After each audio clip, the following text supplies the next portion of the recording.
Estimados hermanos y hermanas, hoy estaremos reflexionando en la segunda parte de manteniendo una fe viva en medio de las pruebas. En la primera parte, Santiago nos muestra algunas ventajas que nos proporcionan las pruebas o las dificultades bien llevadas y hace de nuestra fe una fe viva. Les invito a leer Santiago capítulo 1, versículos 2 al 4. Leamos. Hermanos míos, tened por sumo gozo cuando os halléis en diversas pruebas, sabiendo que la prueba de vuestra fe produce paciencia, mas tenga la paciencia su obra completa, para que seáis perfectos y cabales, sin que os falte cosa alguna. Como todo un buen pastor, Santiago les enseña, y también a nosotros, cómo debemos vivir en medio de las pruebas y cómo podemos mantener una fe viva en medio de ellas. En primer lugar, debemos considerar las pruebas con sumo gozo.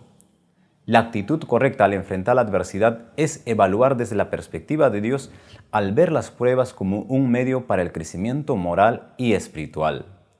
No nos gozamos de las pruebas en sí mismas, sino en sus posibles frutos que éstos nos darán. Al darnos cuenta de la realidad, podemos tener gozo verdadero a pesar de la aflicción cuando reconozcamos el propósito de Dios para nuestras vidas que se realiza por medio de los problemas. En segundo lugar, debemos perseverar en medio de las pruebas. Una prueba bien llevada engendra paciencia. La palabra paciencia que utiliza Santiago no es simplemente la actitud de soportar las cosas, sino la habilidad de transformarlas y en grandeza y en gloria. Las pruebas de nuestra fe producen paciencia y sabemos que la paciencia nos perfecciona, por lo que debemos aceptar las pruebas con sumo gozo. Aquella persona que pueda mantenerse firme en medio de las pruebas producirá en ella un tercer beneficio. Esto es el carácter del cristiano. Es decir, debemos madurar en nuestra fe. El objetivo de Dios al permitir las pruebas en nuestras vidas es llevarnos a una perfección completa, es decir, a una madurez cabal. Esta constancia a toda prueba consigue tres cosas en la vida de cada uno de nosotros. En primer lugar, nos dice que la hace perfecta. Es decir, esta constancia que nace de la prueba, debidamente aceptada, hace a una persona perfecta en el sentido de hacerla idónea y capaz para realizar la tarea para el que vino al mundo. En segundo lugar, la hace completa. Es decir, llega a ser perfectamente idóneo para el servicio de Dios y de la humanidad. Y en tercer punto y por último, hace que sea en nada insuficiente. Si una persona se enfrenta en la prueba con la debida actitud, vivirá de día en día más victoriosamente y llegará más cerca del nivel del mismo Jesucristo. Estimado hermano y hermana, no podemos llegar a conocer la profundidad de nuestro carácter hasta ver cómo reaccionamos frente a las presiones. Es muy fácil ser amable cuando todas las cosas andan bien, pero ¿seguiremos siendo amables cuando otros nos traten injustamente? En lugar de quejarnos por nuestras luchas, deberíamos ver en ellas oportunidades de crecer. Nosotros siempre queremos encontrar la salida más rápida del sufrimiento. Dios muchas veces quiere que esta aflicción siga hasta que nosotros recibamos todo el beneficio que Él quiere darnos. Solo así podemos llegar a ser maduros sin que nos falte nada. En el pasaje de hoy leemos en el capítulo 1, versículos 5 al 8, si alguno de vosotros tiene falta de sabiduría, pídala a Dios, el cual da a todos abundantemente y sin reproche, y le será dada. Pero pida con fe, no dudando nada, porque el que duda es semejante a la onda del mar, que es arrastrada por el viento y echado de una parte a otra. No piense, pues, quien tal haga, que recibirá cosa alguna del Señor. El hombre de doble ánimo es inconstante en todos sus caminos. Hay una íntima relación entre este pasaje y el anterior. Santiago acaba de decirles a sus lectores que, si usan todas las experiencias que son pruebas en la vida de una manera debida, saldrán de ellas con la constancia a toda prueba, que es la base de todas las virtudes. Pero inmediatamente surgen algunas preguntas. ¿Dónde puedo yo encontrar la sabiduría y la inteligencia que necesito para usar estas experiencias probatorias de la manera de vida? ¿Qué se supone que debe hacer una persona si no es perfecta y cabal? ¿Qué ocurre si uno teme fallar en la prueba? La respuesta de Pablo hubiera sido, en este contexto, que deben vivir o ser guiados por el Espíritu Santo. Sin embargo, la respuesta de Santiago es, si uno se da cuenta de que no tiene la sabiduría necesaria para usar debidamente las experiencias de la vida y no hay nadie que la posea por sí mismo, que se la pida a Dios. En primer lugar, en este pasaje bíblico lo que nos quiere decir o lo que nos quiere enseñar Santiago es que cada uno de nosotros debemos admitir nuestra necesidad. Leamos el versículo 5, ¿qué nos dice? Y si alguno de vosotros tiene falta de sabiduría, pídala a Dios, el cual da a todos abundantemente y sin reproche, y le será dada. En otras palabras, Santiago nos está diciendo, yo sé que no lo admitirás, pero necesitas sabiduría. Santiago toca un problema delicado, ya que ninguna persona le gusta oír que le digan que es necia o ignorante, que comete errores o que necesita ayuda. Por naturaleza, el hombre es independiente, desea resolver sus propios problemas y tomar sus propias decisiones. El hombre debe superar su orgullo para admitir que necesita sabiduría. Debe ir a Dios y pedírsela. Santiago, al decirnos, si a alguno de vosotros, Santiago lo que nos está haciendo es, nos da esa posibilidad de examinarnos para llegar a la conclusión de que necesitamos sabiduría y seguir el consejo de Santiago de pedírselo a Dios. Santiago nos enseña que Dios es la fuente de la sabiduría. Esta le pertenece a Él. Salomón nos dice en Proverbios capítulo 2, versículo 6, porque el Señor da sabiduría y de su boca vienen el conocimiento y la comprensión. Salomón equipara la sabiduría con el conocimiento y la comprensión.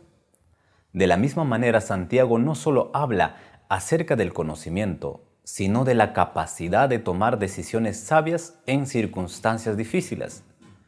Dios está dispuesto a darnos esa sabiduría, pero no podemos recibirla si nuestras metas están centradas en nosotros mismos en lugar de estar centradas en Dios.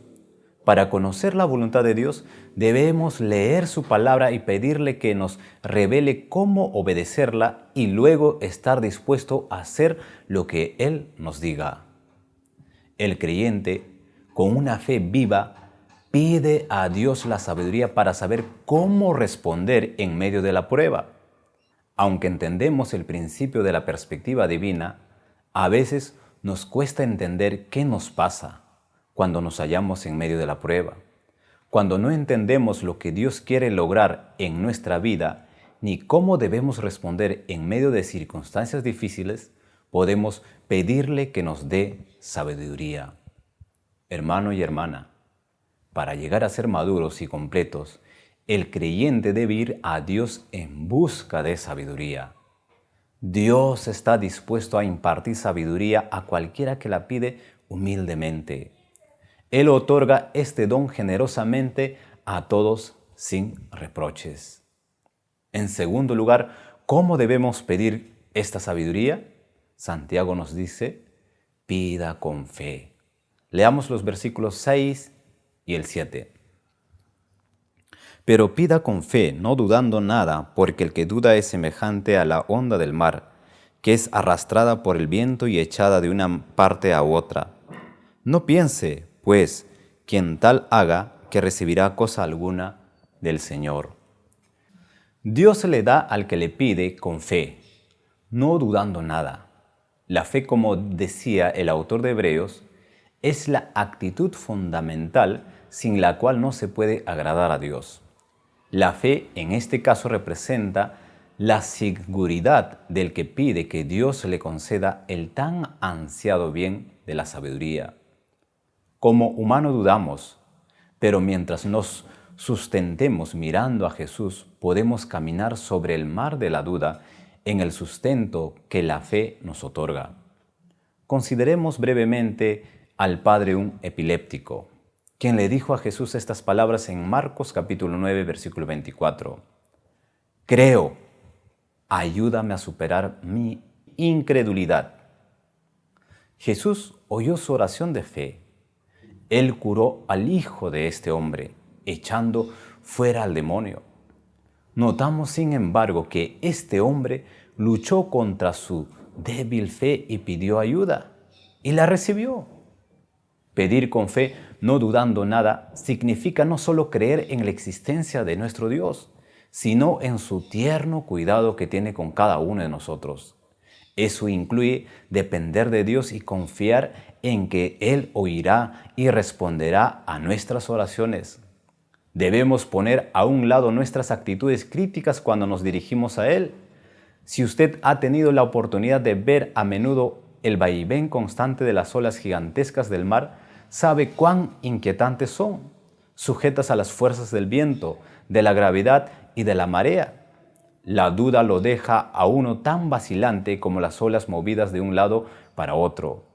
Si usted quiere evitar que se le trate así, crea que Dios sabe qué es lo mejor para usted. Pídale sabiduría y confía en que Él se la dará. Al hacerlo, sus decisiones serán confiables y seguras. Cuando nos acercamos a Dios con fe, nunca nos enviará con las manos vacías. Tenemos la certeza que cuando pidamos sabiduría, nos será dada. Dios nunca le falla a quien la pide con fe. En tercer lugar, debemos ser estables. Leamos el versículo 8. El hombre de doble ánimo es inconstante en todos sus caminos. La sabiduría hace que seamos personas estables en nuestra fe, en nuestra toma de decisiones. El hombre indeciso no debe pensar que Dios lo bendecirá. Ese hombre va por su propio camino, toma sus propias decisiones y vive su propia vida aparte de Dios. Si no ora a Dios con confianza como la de un niño, Dios no puede concederle el don de la sabiduría. Por eso, cuando Dios rechaza su petición, la causa no está en una falta de buena disposición por parte de Dios, sino en la duda del hombre. Dios quiere que oremos a Él, porque desea ser nuestro Dios.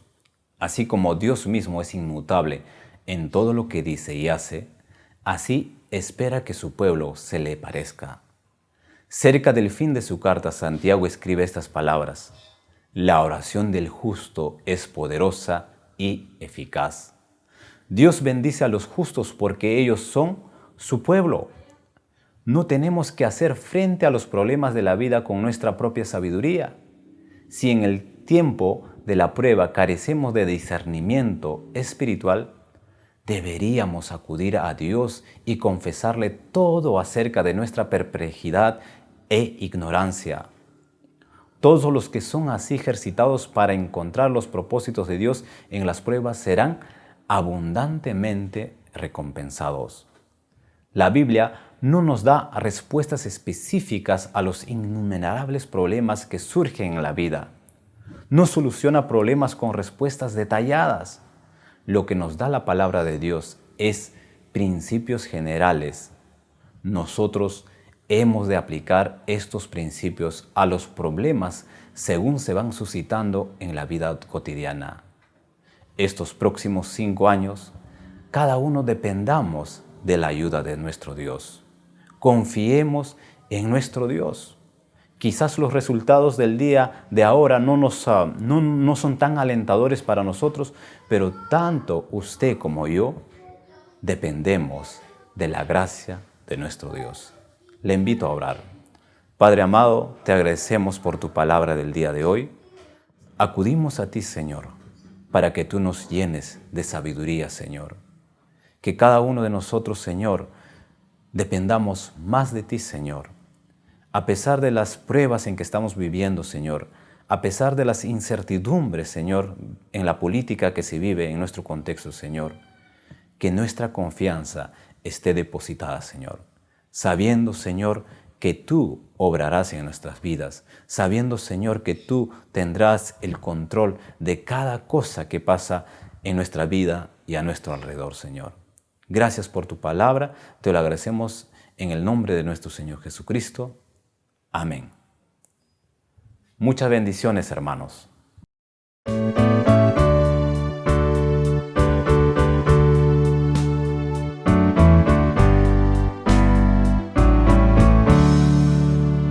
En Jesucristo se halla la paz, en horas negras de tempestad, tienen las almas dulce solar, grato consuelo, felicidad.